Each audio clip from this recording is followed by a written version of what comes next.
Hello student, आज के इस लेक्चर में हम लोग डेफिनिट इंटीग्रेशन का थ्योरी डिस्कस करने वाले हैं। अभी तक हम लोगों ने इनडेफिनिट इंटीग्रेशन का अनिश्चित समाकलन का जितना भी टाइप था वो सारा टाइप हम लोगों ने डिस्कस कर लिया है। तो आज के इस लेक्चर में हम लोग ये देखेंगे कि डेफिनिट इंटीग्रेशन का थ्योरी क्या है और इससे रिलेटेड जो प्रॉब्लम है वो कैसे बनता है। तो मान लेते हैं कि कोई फंक्शन है f(x) और इस फंक्शन का इंटीग्रेशन हम लोग किए f(x) dx, ये इंटीग्रेशन का साइन है। तो अभी तक जो सवाल आपको मिलता था उसमें f(x) का इंटीग्रेशन आप कर देते थे, तो जो भी इसका आंसर आता था और प्लस c लगा कर वो आंसर छोड़ देते थे। लेकिन अब अगर f(x) dx में अगर लिमिट लग जाए a से b, इसको बोलते हैं लोअर लिमिट और ये कहलाता है अपर लिमिट। तो अगर लिमिट रहे a से b तो ये कहलाता है निश्चित समाकलन। तो f(x) dx a से b को क्या कहा जाता है? इसको कहा जाता है निश्चित समाकल।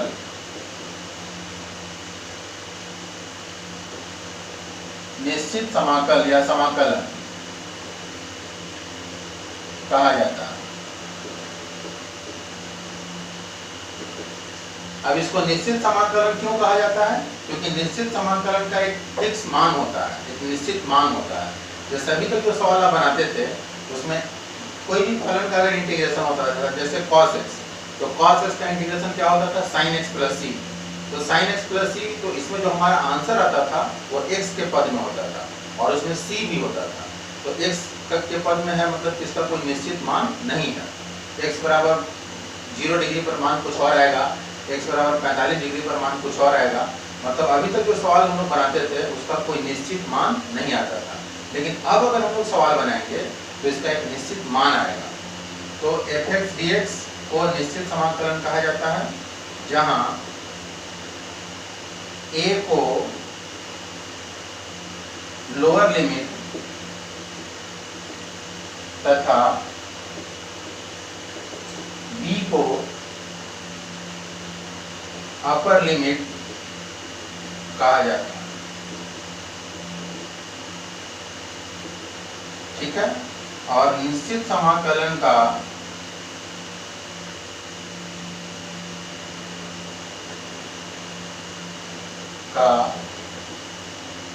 एक निश्चित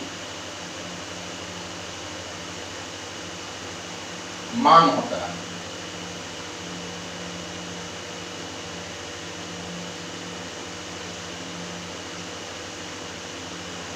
निश्चित मान का क्या मतलब है कि अब अगर आप इसको इंटीग्रेशन करिएगा तो इसका जैसे आंसर आ जाएगा, किसी में 2 आ जाएगा, किसी में 3 आ जाएगा, किसी का आंसर 4 आ जाएगा।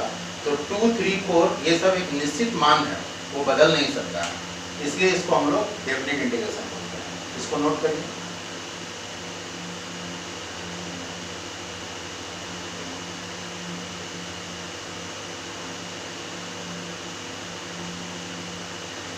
अब हम लोग ये देखते हैं कि निश्चित समाकलन का जो प्रॉब्लम है डेफिनिट इंटीग्रेशन का, उसको कैसे बनाया जाता है, सॉल्व कैसे किया जाता है।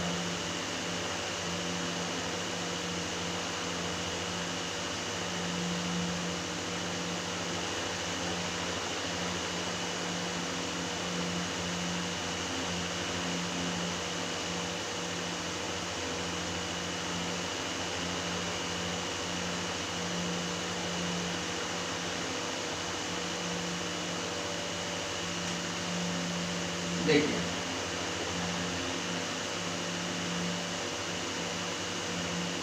मान लेते हैं, माना कि f(x) dx का इंटीग्रेशन, इसका कुछ अगर f(x) कोई फंक्शन है उसका इंटीग्रेशन करिएगा, इनडेफिनिट इंटीग्रेशन, तो कुछ मान रहेगा, कुछ इंटीग्रेशन होगा।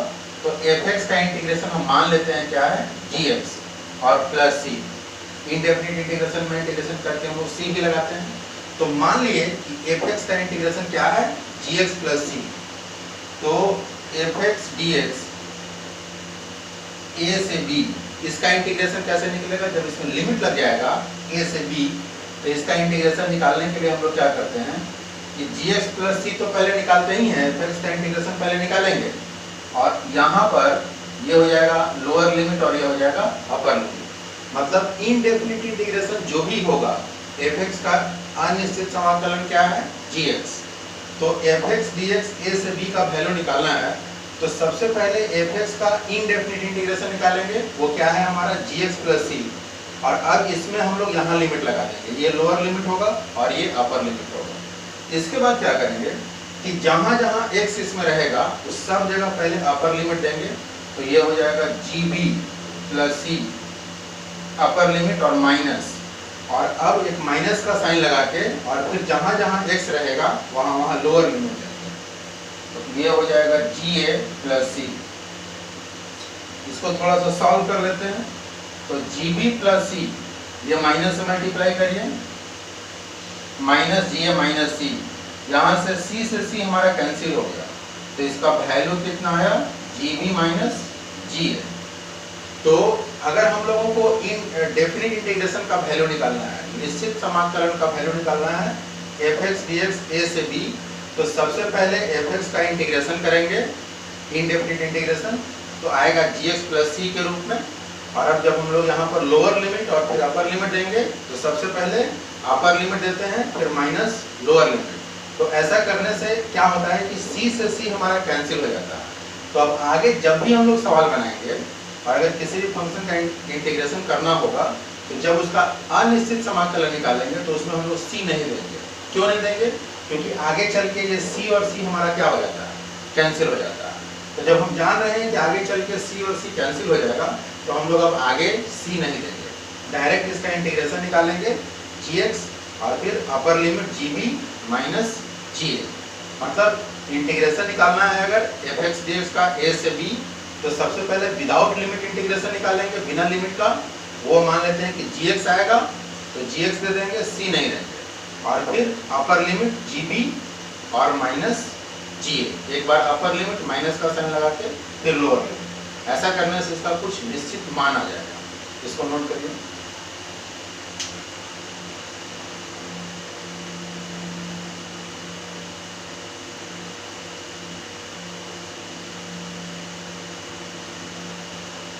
तो डेफिनिट इंटीग्रेशन का थ्योरी क्लियर हो गया।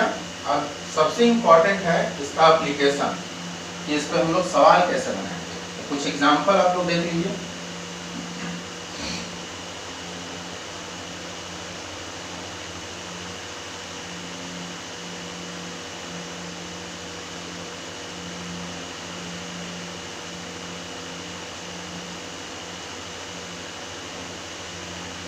एग्जांपल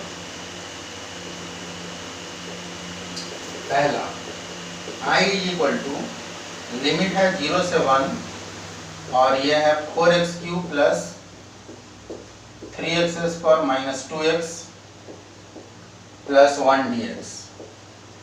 तो डेफिनिट इंटीग्रेशन में इसी टाइप का प्रॉब्लम आपको मिलेगा।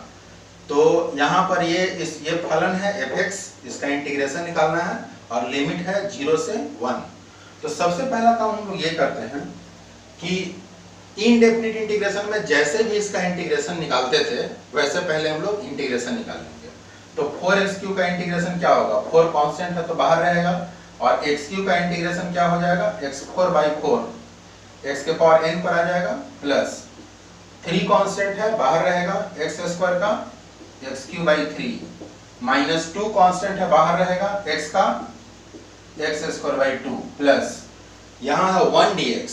1 dx मतलब क्या हुआ, dx। तो dx का इंटीग्रेशन क्या होता है, x। तो ये तो इंटीग्रेशन हम लोग निकाल लिए, और अब यहाँ पर हम लोग लिमिट लगा देंगे। लोअर लिमिट कितना है, 0, अपर लिमिट है 1। अब इसमें c नहीं लिखेंगे क्योंकि आगे चल के c से c हमारा कैंसिल हो जाएगा। यहाँ 4 से 4 कैंसिल, 3 से 3 कैंसिल, 2 से 2 कैंसिल। और अब हम लोग जहाँ जहाँ x रहेगा वहाँ वहाँ अपर लिमिट दे देंगे। तो अपर लिमिट कितना है, 1। तो ये हो गया 1 का power 4 plus 1 cube minus 1 square plus 1, ये अपर लिमिट हो गया। फिर माइनस का साइन लगा के लोअर लिमिट। तो जहाँ जहाँ x है वहाँ वहाँ लोअर लिमिट क्या है, 0। तो यहाँ 0 रखिएगा, तो 0 का पावर 4, 0 प्लस 0 का पावर क्यूब 0 माइनस 0 का square 0 plus 0। i equal to 1 का पावर 4 1 प्लस 1 माइनस 1 प्लस 1, और ये पूरा 0 हो गया। तो 1 प्लस में और माइनस में ये कैंसिल हो गया, तो बचा कितना, 1 प्लस 1 2, और यही हमारा आंसर हो जाएगा। इसको नोट करिए।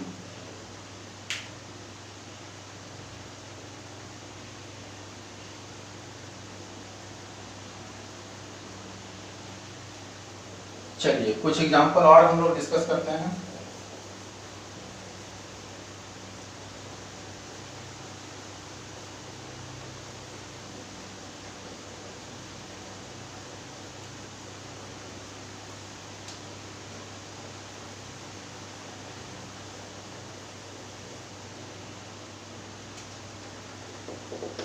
सेकेंड, I इक्वल टू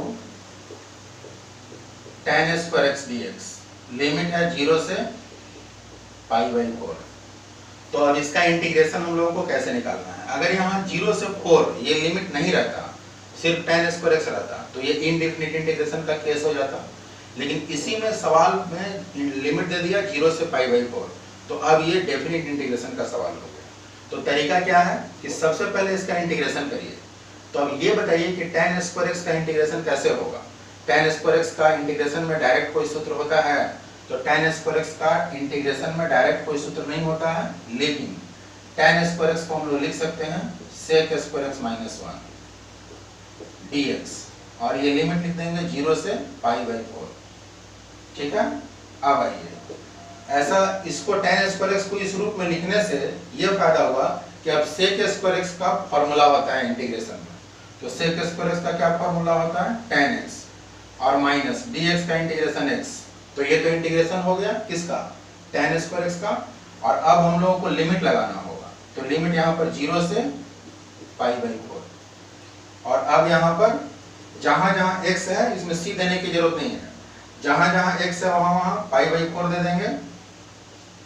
तो tan π/4 माइनस π/4 और माइनस, और अब जहां जहां x है वहां वहां लोअर लिमिट, तो tan 0 माइनस 0। तो I इक्वल टू, अब बताइए tan π/4 का वैल्यू 1 माइनस ये π/4 तो रहेगा ही, और tan 0 का वैल्यू 0 होता है और माइनस 0, तो I बराबर यही हमारा आंसर हो गया। तो यहाँ हम लोग क्या देखते हैं, इसके पहले वाले एग्जांपल में जो हमारा वैल्यू था वो कितना आया था? 2, जो कि एक निश्चित मान है, और यहाँ भी इसका वैल्यू क्या आया? 1 माइनस π/4। तो 1 भी कांस्टेंट है, निश्चित है, और π/4 भी कांस्टेंट है, निश्चित है। मतलब इसका जो वैल्यू आया वो एक निश्चित मान आ गया, और यही कारण है कि इसको हम लोग निश्चित समाकलन बोलते हैं। इसको नोट करिए। तो निश्चित समाकलन मतलब डेफिनेट इंटीग्रेशन का कुछ फिक्स वैल्यू आ जाएगा।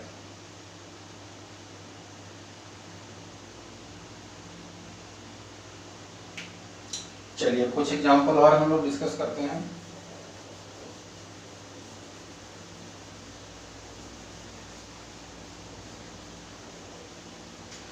तो अभी तक हम लोगों ने इनडेफिनिट इंटीग्रेशन में हम लोग का केसेस सिन्हा में 14 एक्सरसाइज था, और सब एक्सरसाइज में अलग अलग टाइप था कि अगर ऐसा टाइप का रहेगा तो इसमें ये थ्योरी है, ये कॉन्सेप्ट लगेगा, अगर इस टाइप का रहेगा तो उसमें जेड मानिएगा।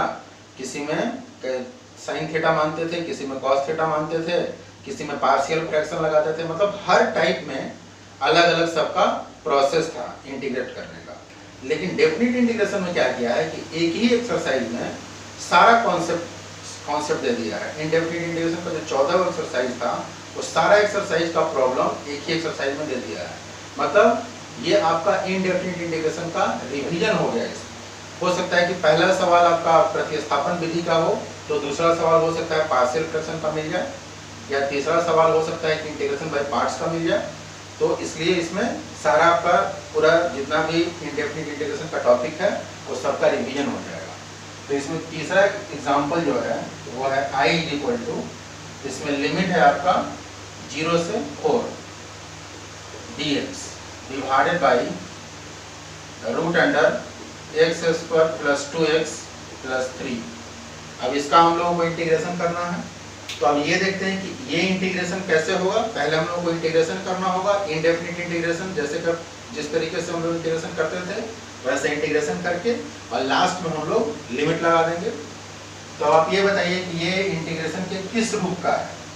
0 से 4 dx। और जब तक इंटीग्रेशन आप कर नहीं लेते हैं तब तक ये इंटीग्रेशन का साइन और लिमिट आपको लिखते रहना पड़ेगा। तो बताइए कि ये इंटीग्रेशन की किस रूप का है। तो इसको हम लोग a प्लस बी के होल स्क्वायर पर लाएंगे, तो ये हो जाएगा x square plus 2ab, 2 into 1 into x. 2x को 2ab के रूप में कैसे लिख सकते हैं, 2 इंटू 1 इंटू एक्स।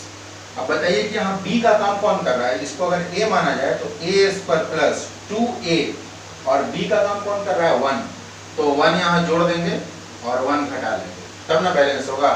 और प्लस 3 तो ये रहेगा, इसको जो का क्यों छोड़ देते हैं।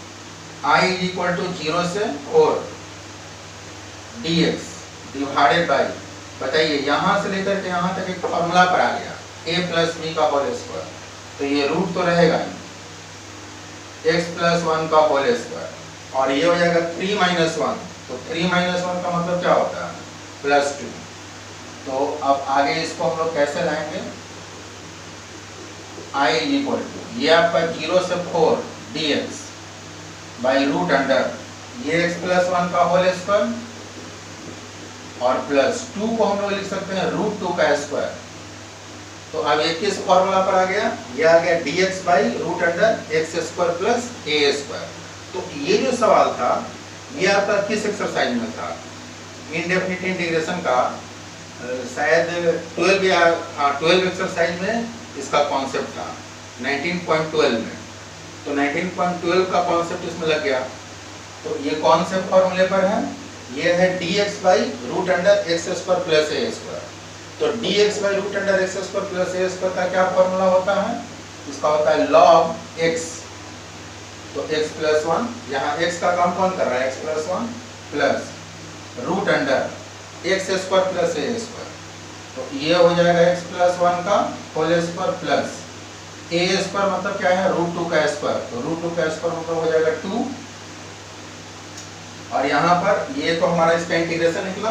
और अब हम लोग इसमें लिमिट लगा देंगे, तो लिमिट कहाँ से कहाँ है, 0 से 4। अगर ये सवाल इनडेफिनिट इंटीग्रेशन का होता तो यहीं पर हम लोग आंसर दे देते, प्लस सी लगा करके यहीं पर आंसर हो जाता। लेकिन डेफिनिट इंटीग्रेशन में 2 स्टेप और बढ़ जाएगा। पहला स्टेप में क्या करेंगे कि upper limit minus lower limit, और दूसरा स्टेप में उसको सॉल्व कर देंगे, जितना सॉल्व हो सकता है उतना सॉल्व कर देंगे। इसको नोट करिए।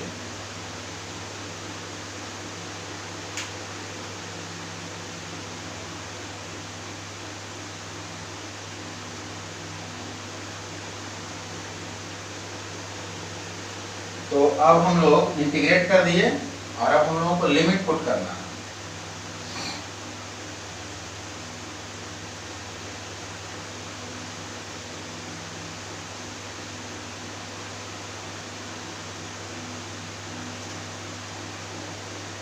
तो I इज इक्वल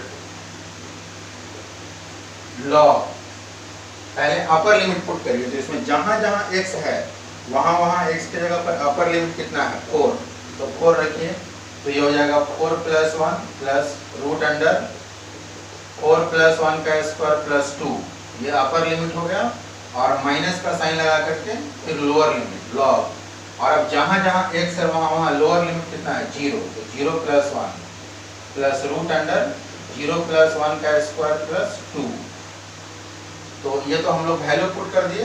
अब इसको सॉल्व करेंगे, तो ये हो जाएगा log 4 प्लस 1 5, और प्लस ये 4 प्लस 1 मतलब 5 का स्क्वायर, 25 प्लस 2 27, और रूट 27 है, रूट 27 माइनस log यहाँ पर आ गया 1 प्लस 0 प्लस 1 है तो 1 हो जाएगा, और ये 0 खत्म हो गया, 1 का स्क्वायर 1 प्लस 2, तो ये हो गया log 3 रूट 3।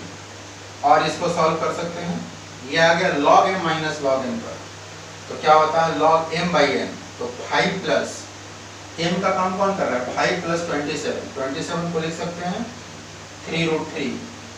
तो log m और माइनस, तो माइनस मतलब होता है log m minus log m का प्रॉपर्टी होता है log m बाई m, तो ये m का काम करेगा बाई, n का काम करेगा 1 प्लस रूट 3, और यही हमारा आंसर होगा। देखिए ये फिक्स मान आ गया, इसको नोट करिए।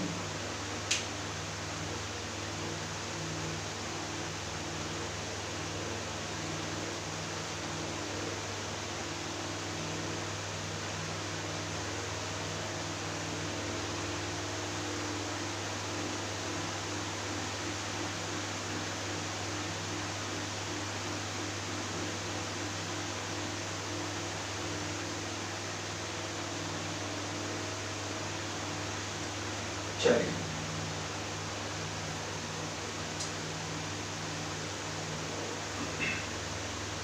अब एक एग्जांपल और लेते हैं। जैसे मान लीजिए कि आपका सवाल रहा I equal to example 4 dx by x और ये हो गया आपका 2 to 3, लोअर लिमिट है 2, अपर लिमिट है 3। तो अब आप ये बताइए कि dx by x, तो dx by x में किस फॉर्म लेते हैं? ये डायरेक्ट इंटीग्रेशन का फॉर्मूला है। dx by x मतलब होता है log x, तो ये हो गया log 2। और अब यहाँ पर लिमिट लगा देंगे 2 से 3, लोअर लिमिट 2 और अपर लिमिट 3। अब आगे क्या करेंगे कि ये log x रहेगा, dx by x का होता है log x। और अब यहाँ पर x के जगह पर अपर लिमिट, तो ये हो जाएगा log और अपर लिमिट कितना है 3 माइनस log लोअर लिमिट कितना है 2। अब ये बताइए कि ये किस फॉर्मूले पर आ गया? ये आ गया log m minus log n, तो इसका होता है log m by n, तो ये हो जाएगा log 3/2 और यही हमारा आंसर हो गया। इसका एक फिक्स मान आ गया log 3/2, इसको नोट करिए।